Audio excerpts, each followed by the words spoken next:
You're listening to Win-Win, an entrepreneurial community with your host, Ben Wolf. And welcome to the Win-Win podcast, the official podcast of Wolf's Edge Integrators. I'm very excited to tell you the story today of Elise Bowie Family Law. And I have the founder and CEO of the firm on the show with me.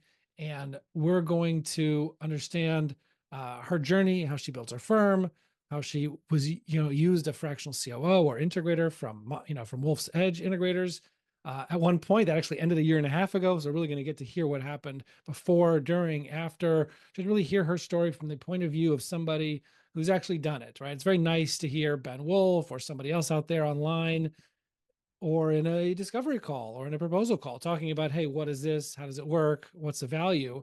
But I think it's important that we bring these stories to you of people who did it in their own business and hear from them, how it works, who it's for, who it's not for, what their story is. So this is a story of Elise Bowie Family Law. So I'm happy to introduce Elise Bowie. She is the founder and CEO of Elise Bowie Family Law, very good sized family law firm based out of Seattle, but practicing all over Washington State. Former client of ours that ended about a year and a half ago and was with one of our former amazing team members, Jen Hamilton, and would love to share your story. So Elise Bowie, welcome. Thank you so much for having me. I'm so excited to be able to help share how your company in working with an integrator changed our firm and really transformed my life completely.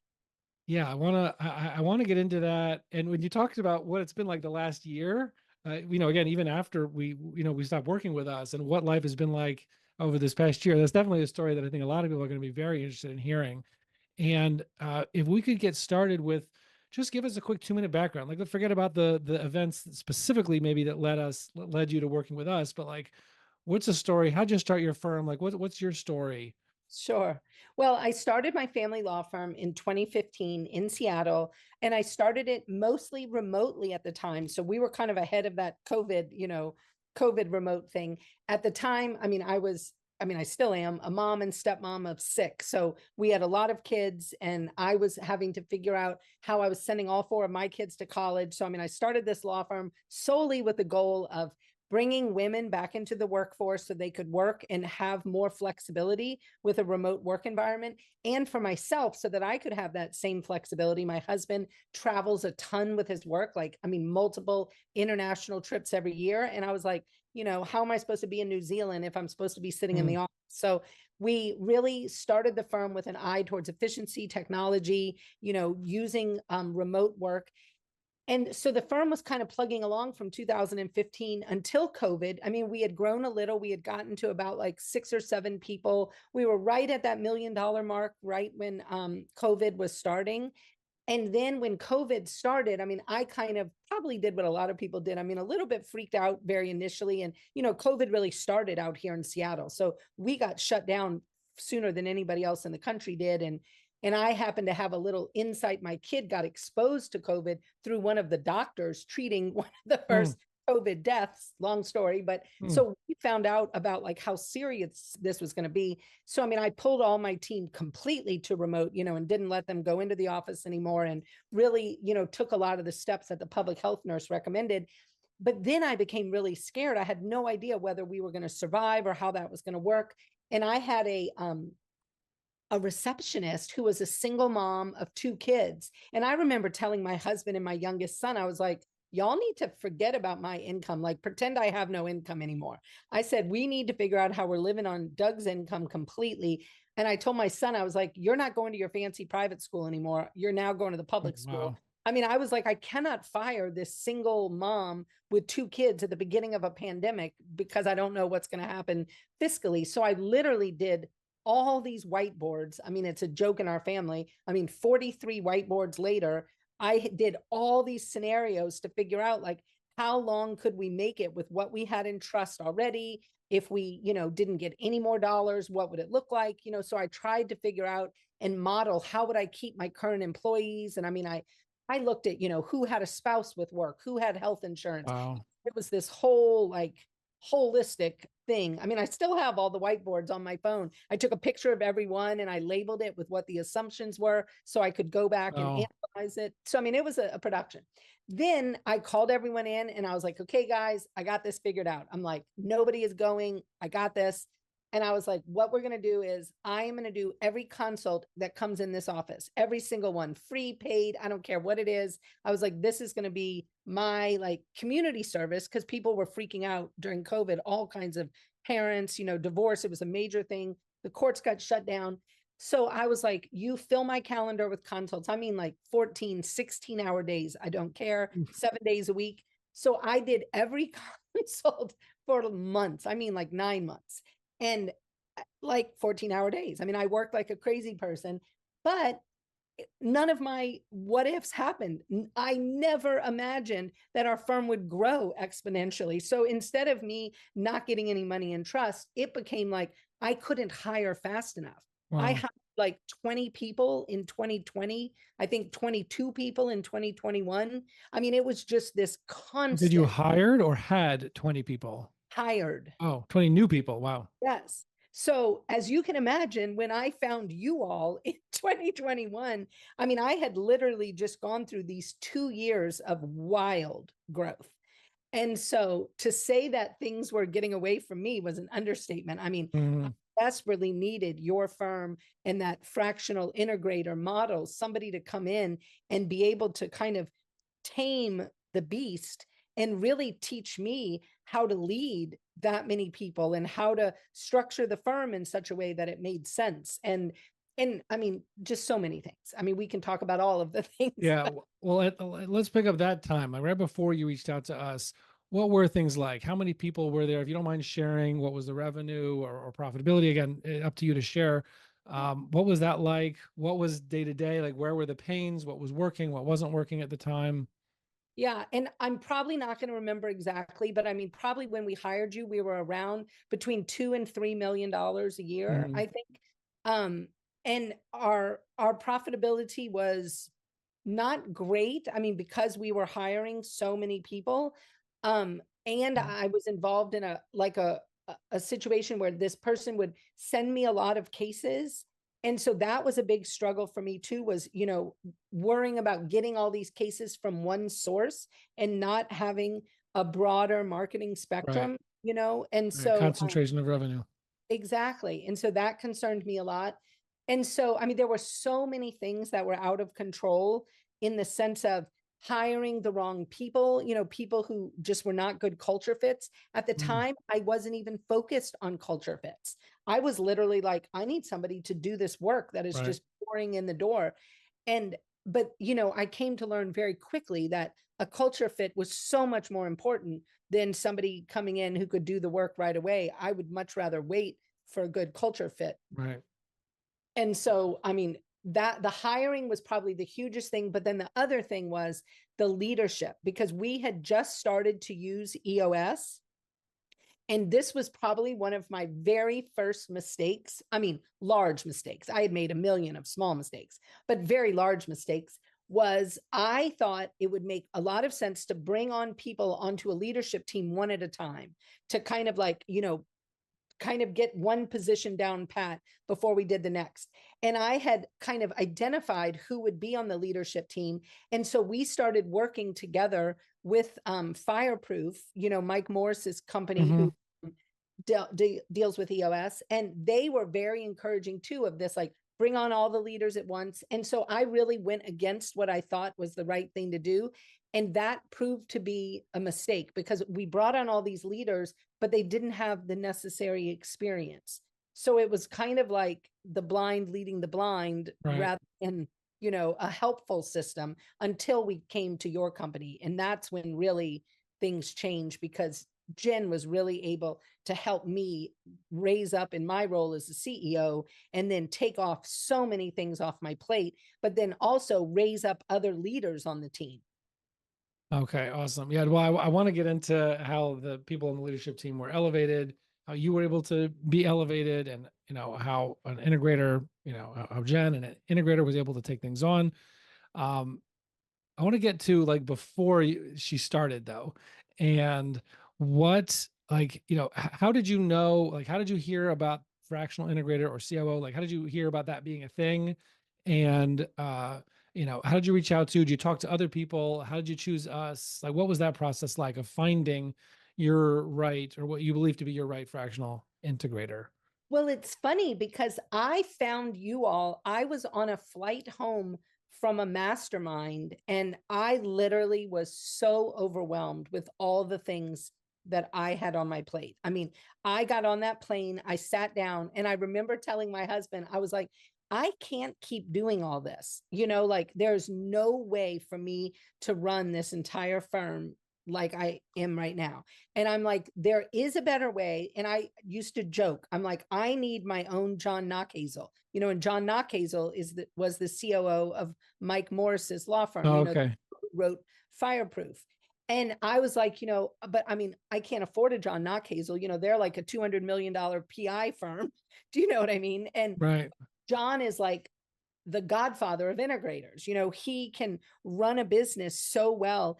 And so we had the opportunity to really spend time with John. My son actually went off to college right where Mike and John work in Michigan. So we actually, went visited their office, and I spent time with John like at dinner, and Oh, really wow. kind of picked his brain about everything he did.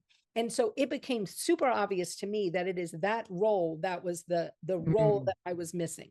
And so when I got on that plane, I literally started searching high and low on LinkedIn for this whole thing of how do you find a fractional integrator. So, I mean, I'm all in Gino Wickman stuff. Like I'm literally everywhere. Well, and I found your book, and I was like, oh my gosh, I'm like, this is my guy. I was like, and I literally sent you a note before we took off from the plane. I was literally like, I need to talk to you.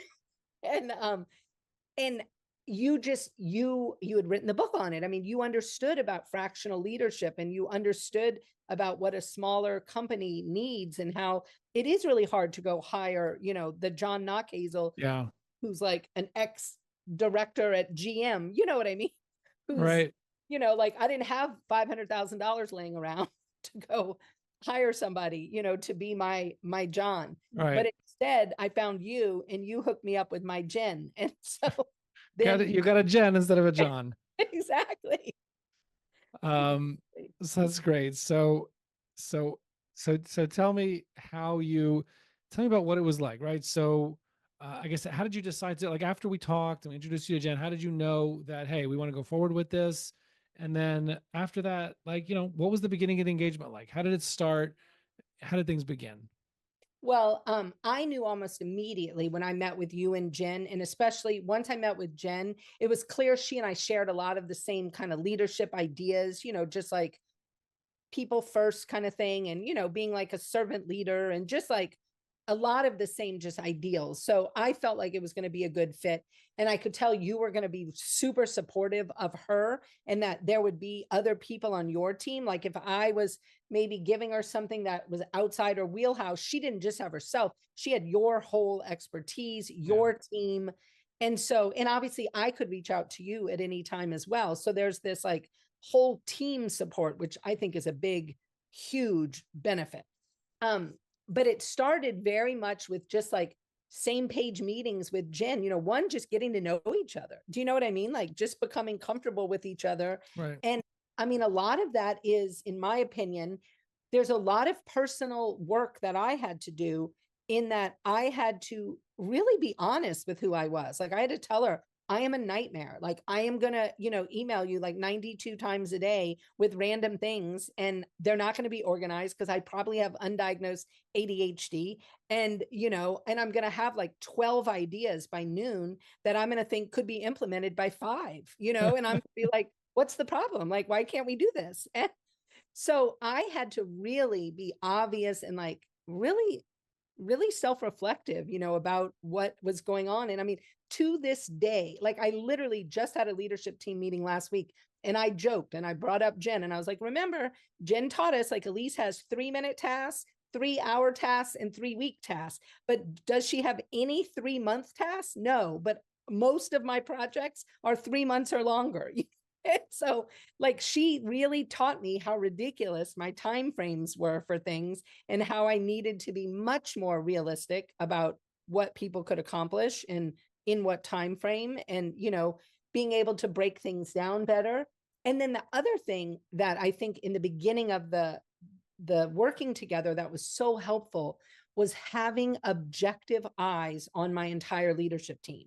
So instead of me telling her what I thought all the problems were, I literally was like, I'm gonna just be over here and be quiet for a while, and you are gonna go meet all the people, attend leadership team meetings, do some one-on-ones with these people. And she got like an immediate read on things, so quickly. And it was so aligned with a lot of the things that I saw, which sounds so silly, but it is so helpful to know that you're not absolutely crazy. Right. You're seeing somebody and you see all this potential in them, and then you see that they can't get the job done, like they cannot hit their KPIs or whatever. And you're like, what are we doing wrong here? But having that objective person who didn't have that longer term relationship and all that stuff, it allowed for so much more clarity, so much more clarity. One of the things you spoke about before was how you were able to, how the work that your integrator that Jen was able to do, excuse me, was able to enable you to be freed up to be more your own highest and best use in the business, and also and partly through elevating the people in your leadership team, that they could take a much greater role than what they were doing before. What was it like before? What was Jen, what did Jen do? How did things change, when she was working with you? Well, I mean, a lot of it was helping to direct each leader on the team, in the sense of like figuring out, okay, what should the legal services director be doing? What should those KPIs look like? How should those one-on-ones go with that person? And then Jen would, help the legal services director have those one-on-ones with the legal team. Like if a lawyer wasn't meeting their billables or doing whatever, just teaching a lot of that, how to have those difficult, frank conversations. And I mean, I have to be very honest. Like one of the things that happened over the course of my work with your firm was, I mean, we rooted out people from our office that were bad culture fits. I mean, it was, very kind of intentional in the sense of we set up KPIs, we did our work, we made sure we were leading people, we were giving them the tools they needed, removing the barriers that might have been in place, and then ensuring that they had every opportunity to meet those KPIs. And then if they were not meeting, I was so much more able to say, Right. okay, we're Right, because done. we know we're giving you the We did it. tools. We Yeah, know we have objective measures for right. what success means. We have Absolutely. clear communication and conversations, not ambiguous or beating around the bush or afraid to, Completely. talk about real things. Oh, and I mean, I was the queen of not being able to have those real conversations because I'm the person who's saving everyone all over the place. I'm Mm, like, oh my gosh, this person's having a rough month. So we better, not look at this, or, oh, but this month was rough too, and it's like, okay, if every month is rough, we need to like either, put in real things, like maybe they need family medical leave, or, you know what I mean? Like something. But Jen was able to help me so much with all of that and really focus on how are you showing up for each team member where you are fully supporting them in every way possible. And then if it doesn't work out, you're fully supporting them as they find their next role as well. right. So I love the way you say that.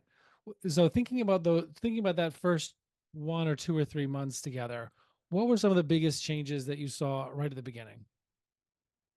Well, I had a place to put all my things, like everything that was just floating through my head went right to Jen. And so, I mean, we had this big list and we just like kind of did a brain dump where I could just put everything in there. And then she would have time on her calendar to kind of sort through it and be like, this is like a high priority thing. I'm going to add this to one of our weekly meetings. This is like a much lower priority. I'm going to, put it over here in the longer term issues.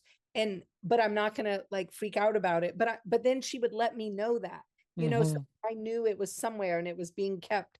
And then one of the other things was for me was really that, not only encouragement, but I mean, real putting a mirror to me, Mhm. so that when I'm doing things, I learned to really turn that mirror on myself and say, I mean, because I'm a firm believer, every single problem in this office is a me problem, and I really mastered that with Jen's help, where I could look at any problem and I could say, okay, this is the part that is 100% a me thing. And if it's a me thing, that's a beautiful thing because I can fix a me thing.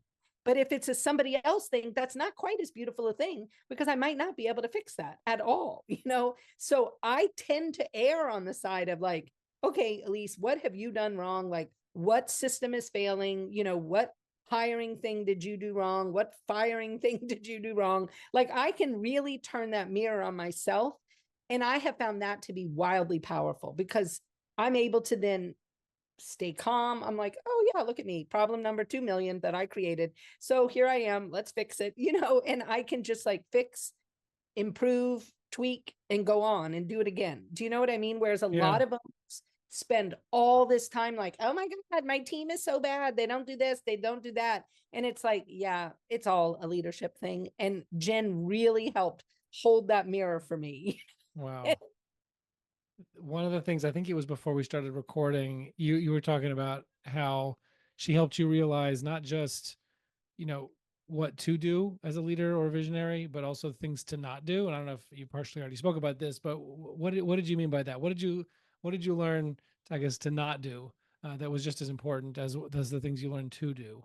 Well, one of the things was, I mean, I think that we could have been even more direct about things quicker. And so in watching her handle things, there were times that I was like,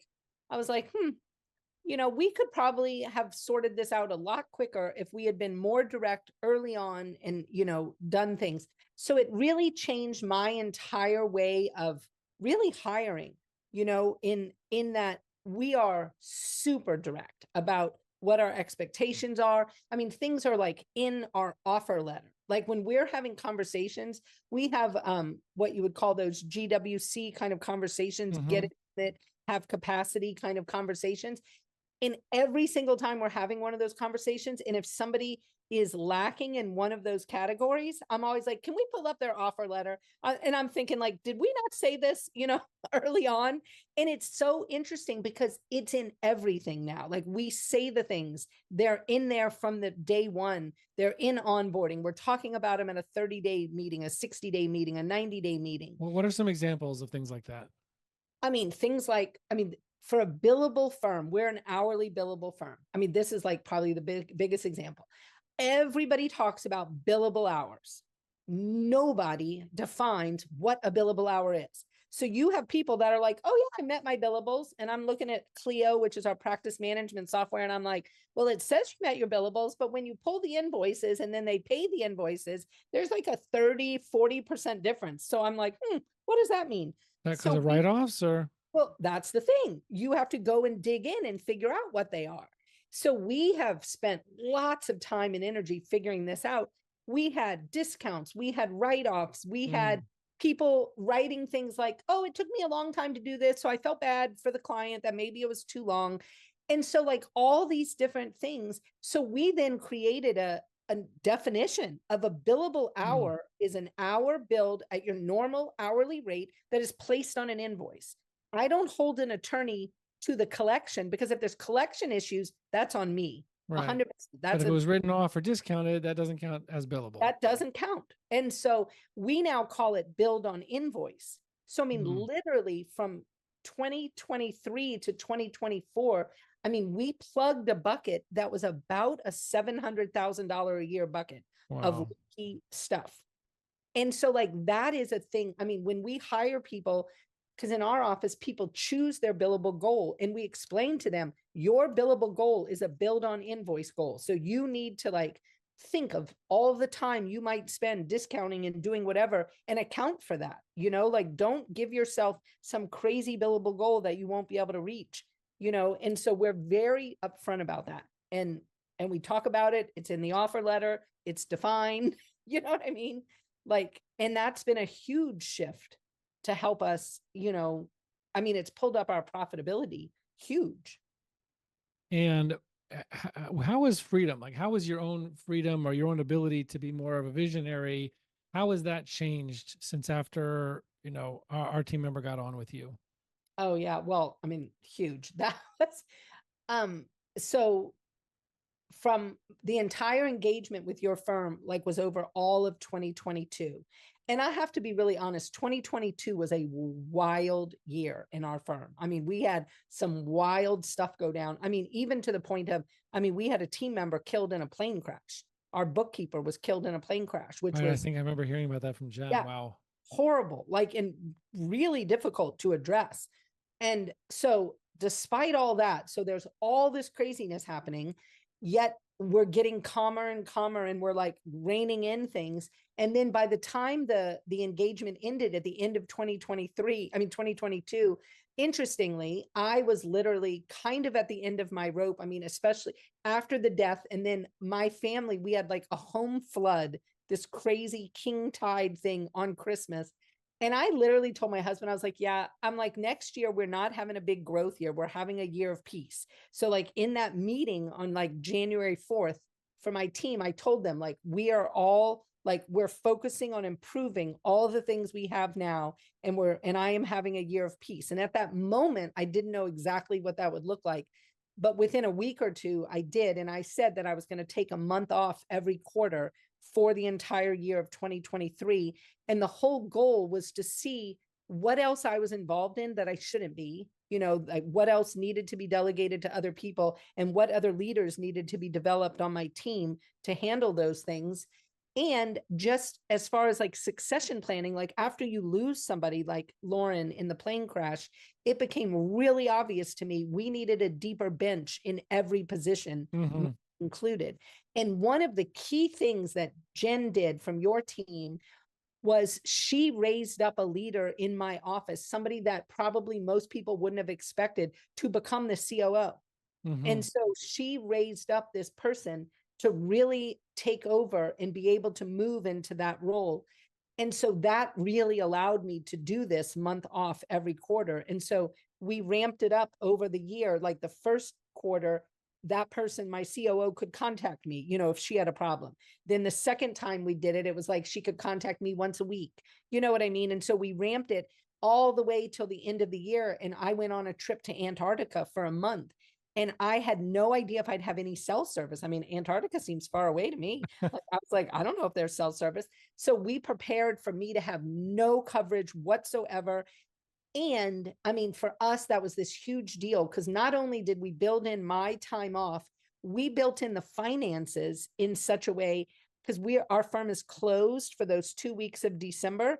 So we had enough revenue and enough money saved and set aside where we could pull it all over, put it in the operating account to handle all the payrolls while I was gone without any worry. That was a big deal to be able to do that. Payroll, is sometimes a stressor for Mhm. business owners. And it was literally, I was like, look at us, check us out now.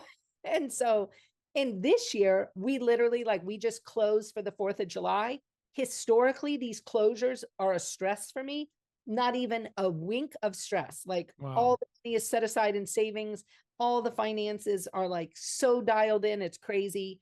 And it's just like, okay, we're closed, great, I'll pull all the money over, their payroll will get paid, boom, done, whatever. And we just announced today, it's funny timing, we're doing this today. I just announced publicly, I told my team on Saturday, we're moving our firm to a 30-hour work week. Oh, So the entire firm will be full-time at 30 hours in January. We're beta wow. testing it right now with several employees.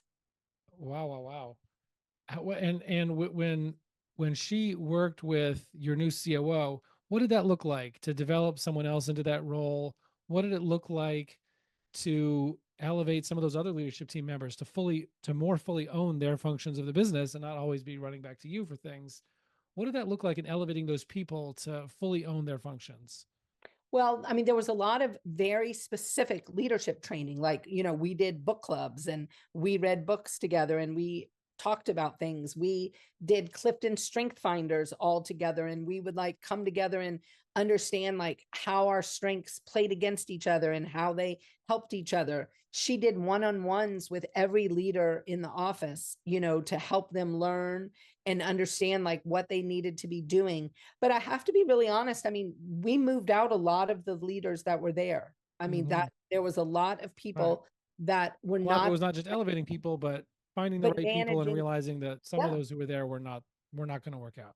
Yeah, and weren't good fits. They weren't in the right seats on the bus, you know, and they weren't utilizing their strengths. And so, I mean, it was a lot of transformation. I mean, we went through a whole lot of transformation. I mean, and I personally went through so much transformation during that year. And I mean, I would be speaking out of school if I didn't say it was painful as well as beautiful. Do you know what I mean? Mm-hmm. Because I mean, you're taking a person who has no real experience as a CEO. I mean, and literally saying, okay, Elise, if you really are going to make this firm from 3 million to 6 million and you're going to, you know, do your thing, you got to change. I mean, you need to level up. You need to, you know, make better decisions. You need to be the lower heart rate in every room.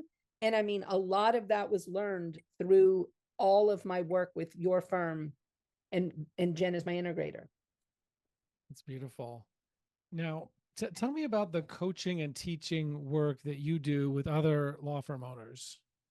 Well, right now I'm consulting with law firm owners just on, I mean, mostly on the ideas around data, because I mean, I am a wildly data-driven firm. I mean, we track everything and we try to use data just, you know, as our starting point for every decision we make. I'm not saying we don't put our intuition and our stomachs in it some, but I mean, data is driving most of what we're doing. And I see so many law firm owners not tracking their data well. So they have that kind of $700,000 leaky bucket, but it's an unknown leaky bucket. Right. Do you and so I work with a lot of law firm owners with data, gathering the right data, making sure they understand it, and leadership. I mean, leadership is a huge thing to me. I mean, I've learned so much about, you know, how important leadership is, and we just aren't taught that as lawyers. And then really helping people understand with the right data, with solid leadership, how then are you making strategic decisions so that you can move the firm forward toward whatever your vision is, you know? And so trying to get those owners to dig in and really figure out what is their vision for their life and their firm, and then getting that data, getting the leadership and making those strategic decisions and incrementally getting them there, because it's really as simple as reverse engineering what you want, you know? Right. How you shared with me before that a lot of the firm owners you talk to have a hard time getting their head around the idea that you want to bring in, and you know that there's a value in bringing in an executive to help make you and the firm and the leadership team of the firm better to achieve your goals. Seems, it might sound expensive relative to just having no one in that role, obviously. Right. And just putting everything on yourself, which, like you said, most lawyers, I mean, I'm a lawyer too, like, recovering lawyer, not actively practicing. And Right. the and so, just like with any profession, not limited to law, you're really good at what your business does. Like, that's your thing, like that's your Right. jam. But running a firm, once it gets beyond a certain scale, is not the same thing. It's not the same skill. One does not necessarily transfer to the other. And so, you would share with me, and I think a lot of people who are listening to or watching this can relate, that what really value is it? Are they just running your meetings? What are you, Oh my gosh, what no.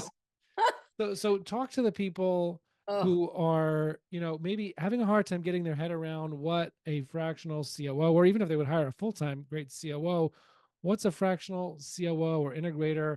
What do they actually do? What kind of difference do they make? Talk to people who have a hard time getting their head around what concretely, like, what difference does it make? Why would they do it? What's the ROI? I mean, one, you get all your sanity back, like handed to you, within 3 months, you have gone from a crazy human to a sane human. So just that by itself is huge. But Right. then beyond your sanity, you have this partner in strategic thinking. You have this partner who's having meetings with you, likely once a week, probably at a minimum.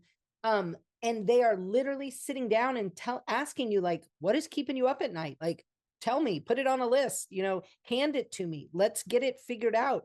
And then they are going and they are figuring things out in the sense of they're looking at your team and thinking, okay, well, this person could probably handle this. Like, this might be a good use of their strength. Because if you've got yourself a fractional COO or an integrator who is really good with people and leadership, they are able to spot your kind of like those diamonds in the rough. You have people on your team that they might be like, the intake person on your team. Little do you know, that person really needs to become the director of people. They're literally like the human whisperer in the office. They can win over anybody. They can, connect with anybody. And they're in this role just because that's the role they got brought into and that's the role they're in. I mean, literally having somebody be able to see all these diamonds in the rough, but then also see where you might have holes, like where, because one of the things I wanted a lot of was I wanted to build this university, and I really wanted to build this university. And to be honest, I still haven't built it. I'm still working on it, but it made me realize, oh, this isn't we're going to get somebody to do a little, thing here and there. I need to like go out and find somebody who's got an expertise in teaching and training and developing course materials. So now this is a whole thing that's forecasted in my budget. Do you know what I mean? Like, and I'm not walking around with the same level of, oh my gosh, why don't we have courses built yet? Because I'm like, well, at least you don't have courses built because you haven't hired the right person yet, But I mean, it became part of an overarching 3 to 5 year strategic plan, not one of my, oh my gosh, I need to do this in, 3 months because I decided we want this. So literally it has helped me have manage my expectations. It's also helped me raise my expectations, which is a funny dichotomy, but it helped me so much to understand that I needed to be so crystal clear on what the expectations were. There needed to be KPIs in place that incentivized the behavior I wanted to see. And then there needed to be structure around compensation and bonuses and things where people are getting more incentivized to be those A+ players. I mean, it taught us how to build out an entire hiring pipeline. How do we find good culture fits? How do we start repelling bad culture fits? I mean, the ROI on that year was, shoot, I'd pay it to you again. I'd pay you a second year. I mean, it was that beneficial to me. Wow. Now, how did you guys know when it was time to cycle out of the engagement, right? To graduate, to pass the baton, to elevate someone new. How did Jen or you come to realize that, hey, let's start working on that process? I mean, I think a lot of it was I think a lot of it was Jen, in the sense of, I think she thought, okay, Elise, you got this. Like, I feel like you've learned a lot of the things that I was trying to teach you. I also think she thought, I did have these other people on my team that were leveling up. There was like a handful of people that had leveled up, and she thought, okay, this team kind of gels. She really helped us. Our leadership team was very large initially, and she helped us kind of break it down into like a strategic leadership versus an executing leadership. So, which was super helpful to really start kind of looking at people in different roles based on their strengths, because you have those people that are just like futuristic kind of thinkers that are really looking at strategy long-term. Then you have those other people that are always bringing us down to, how are we going to do it? Well, how are we going to do it? And when I sit in meetings with a bunch of those executing types, they literally just like, I can't even handle it, because I'm like, oh my gosh, I can't listen to all this. Like, because they'll be like, well, we can't do that, or we can't do that, or this. And I'm like, I don't want to hear all that. Like, I want to be able to just tell them the idea, talk through it. And then I want them to have all their executing like battles away from me, because it kind of deflates my ability to move forward with other ideas. And we learned, we actually coined it the anti-Eeyore. Like, I can't work around a lot of Eeyore types. I tend to be very optimistic, very like anything is possible. I mean, my husband would tell you, if anyone tells me something is impossible, they better move out of the way because it is going to happen like with explosions. And so he's always like, it's really bad when people tell you, oh, at least we can't do that, you know? So she helped with that. And even to the point of, we have an anti-EOR interview process now because I had gotten out of the hiring process completely as part of our engagement. But we realized in retrospect, that was a bit of a mistake. Like I needed that final anti-EOR thing, because if I was bringing in people who were super just ho hum, you know, this is how we always do it. Like that person is not going to make it on our team, you know, because we're constantly like innovating and trying new things and failing a lot. I mean, we fail so happily. We're just like, okay, we tried that, but that didn't work. We'll try something new. All right. One step closer to knowing what will work. Yeah. I mean, to me, it's just another data point. I'm like, check that out. Look at this. We got all this data. So. Right. That's actually, I heard Elon Musk say about their rockets, these test flights of Starship, that the payload is data. That's what he keeps saying because of the test flight. So the payload is data. Like we're not carrying anything into space. It's like, what are we learning from the launch? Exactly. You know, oh, we could, you know, let it go a little further before it crashes next time. And each time, you know, learning something and being able to make a better rocket. So I mean, it's kind of, you know, a similar idea. You do that whether it's a law firm or anything else. Well, and it's funny because we call our law firm the unicorn rocket ship. I mean, we there you are go. absolutely a unicorn rocket ship. Like we do weird things, we try weird things, and That's awesome. But it's what drives me to keep loving it. Do you know what I mean? And like really trying to make the culture better. I mean, one reason we're doing our 30-hour full-time week, like, I mean, that's a huge thing to be able to tell people, like, I'm going to give you 10 hours back in your life every week, but I'm paying you the same. And we're going to offer the same client care that we do. Wow. Yeah. Where, you know, and, you know, I asked you where you were in terms of revenue and profit before you started with us. What, you know, where are those in team size? Where, you know, I don't know if you mentioned team size. You mentioned some of the hiring, but not, what was the team size before we started in 2021? Probably before, I mean, gosh, I want to say it was like around 35 or 40. yeah, I think so too. But then we went up to like 56 at some point, but then we came back down. We're now around, I think around 40, maybe 43-ish. Okay.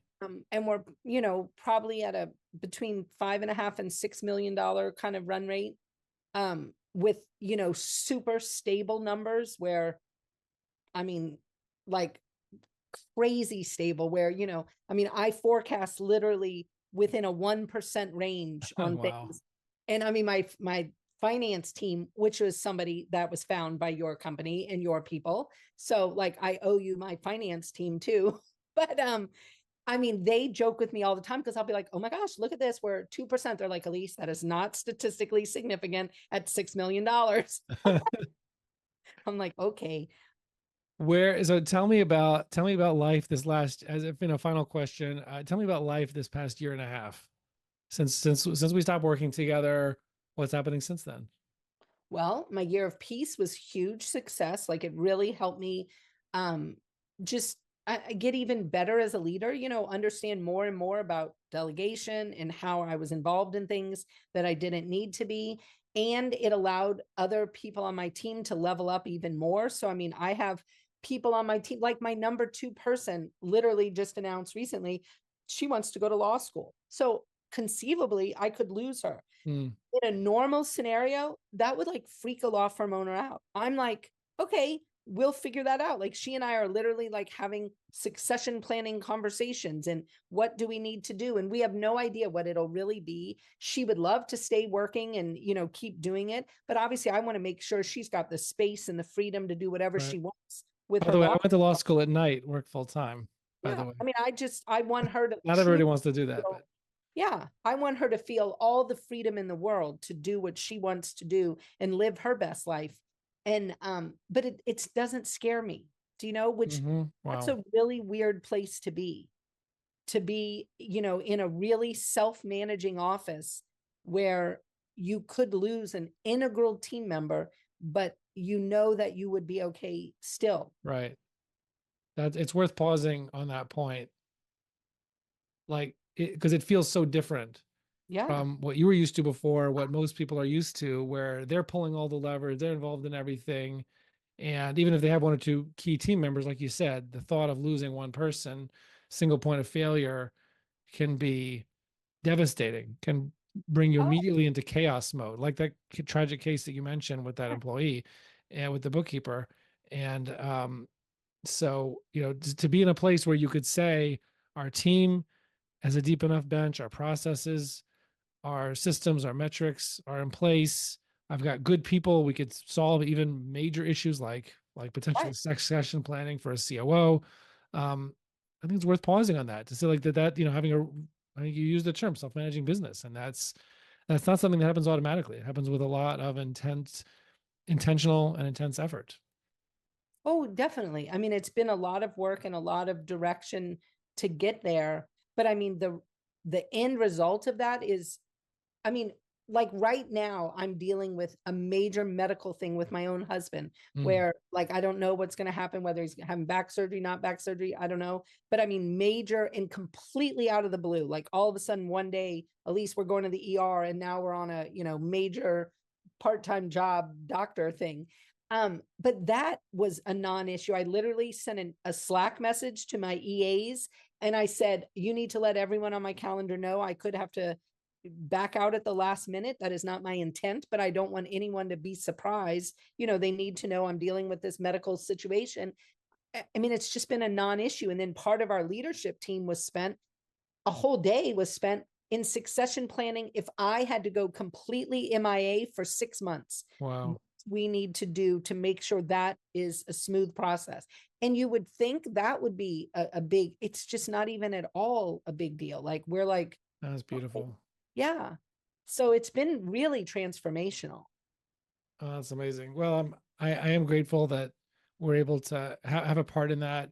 Is there any aspect of your story or anything that happened with us or with your firm that maybe didn't come up or I didn't ask you about, that when you think about other firm owners, maybe other professional services business owners who are contemplating whether, what kind of help they need to, I guess, stop hitting the ceiling again and again on the same issues, month after month, quarter after quarter, year after year? Any other things that maybe you didn't say yet or I didn't ask about yet that would be good for someone like that to hear? Well, I think that one of the things that I know for some firm owners that I work with, when I talk about this, I mean, they're fearful of the money part. They're like, oh my gosh, this is going to cost a lot. And I have started working with people to make a list, to literally say, like, every time they're thinking of something, and I'll say to them, I'm like, well, that would be a COO or that would be an integrator, and so I'm getting them to start thinking about that. And once you can start seeing all the things that can happen and the amount of freedom you have as the owner to actually dig into some of your things, like our leaky bucket. I would not have been able to go as crazy into our leaky bucket if I had not had a Mm, COO. The other thing that I didn't say that I should say, when I was in this, so in 2022, I went on a cruise to, I forget, it was like one of those Viking river cruises to like mm. Prague and Budapest Yeah, and I've whatever. seen those. Yeah.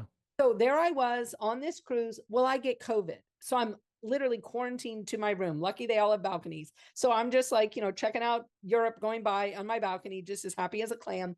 Well, I called Jen. I'll never forget this.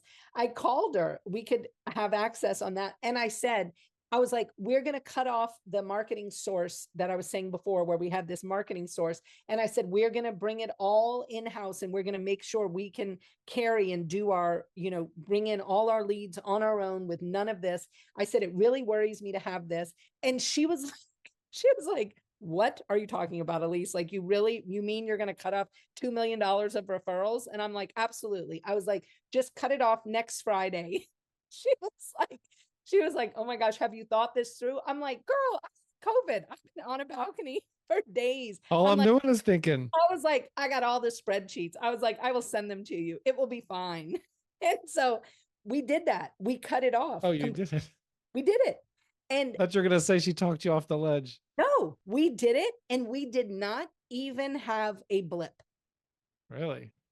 Like that is, but How literally did you make up for it? we were sending away cases all the time. We were always at capacity. And Oh, I was like, could we stop sending away cases, whereas we're getting these others in, but we're not charging them the same? ah, Like it was this whole thing. But having a person that I could go to with such an outlandish, crazy idea as that, but literally I could send her the spreadsheets. She understood the numbers. She could look at the numbers. And she was like, Elise, I really understand why you're thinking like this. And she was like, I get it. And she said, I will field all the, oh my God, has Elise lost her brain completely calls. And so that's right. what she said. You've got somebody, right? You got somebody to do that. I mean, that's huge. Yeah, that is amazing. Look, Elise, I really appreciate you making the time for this conversation, for sharing your story. And I hope it's something that can be very enlightening for anybody who's hitting the ceiling, knows that, maybe they're the owner and they're also trying to fulfill this integrator or COO role, don't have a separate person, or they have somebody maybe, Not underperforming, qualified. not qualified or underperforming in some way. Just I think that your story is going to be very enlightening, for someone like that. So I appreciate you sharing it. Well, I hope so. And really, if anyone wants to reach out to me, I'm sure you can put my email or something in your show notes, because I'm happy to talk to people. Like if they want to ask me questions about how it worked or what, they need to know, I'm happy to talk to anybody. Or if you ever have You don't mind, okay? to you and they want to talk to somebody, I'm always happy to do that because I really owe a debt of gratitude to your firm. Beautiful. Okay, we'll do that then. I'll tell the team to add your Perfect. email in there. Yeah, And absolutely. I appreciate you making the time. Thank you. And everybody else, we'll see you on the other side. Thank you very much. Yeah, I hope you have a great rest of your week. Thank you. Talk to you later. You're listening to Win Win, an entrepreneurial community with your host, Ben Wolf.